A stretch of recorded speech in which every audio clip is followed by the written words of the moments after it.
Dr. Selma here, and there's three situations for the triple option quarterback.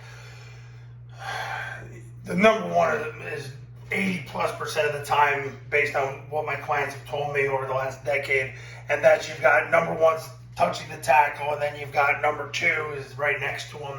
This is what's referred to as a blood stunt, because when one takes the dive and two takes the quarterback, that's what Paul Johnson referred to as a blood stunt. In my experience doing it, that's over 80% of the time what you're going to get. And I would probably spend about 80% of my time on it.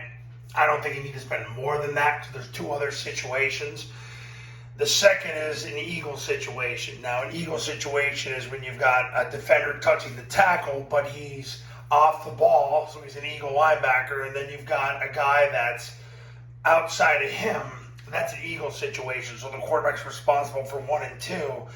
Now, Paul Johnson always liked to run a double option against an eagle situation. He just thought it was easier, and as the older I get, the more I'm inclined to agree with Paul about that. But nevertheless, the rule is number one's the defender touching the tackle. Now, if you got a defender touching the tackle and there's nobody next to number one, but there's somebody behind him, that player defaults and becomes number two. This is what's called an easy, which leads to an easy stunt. An easy stunt is what Paul Johnson referred to as a 2-1 exchange, where number two takes the dive and then number one can take either the quarterback or the pitch.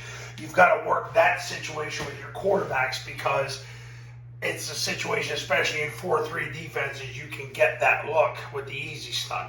So there's three situations for the triple option quarterback: a blood stunt, an eagle stunt, and an easy stunt. But it's all done by alignment. You won't get anything else, because anything other than this is a special ed version of any of these three looks.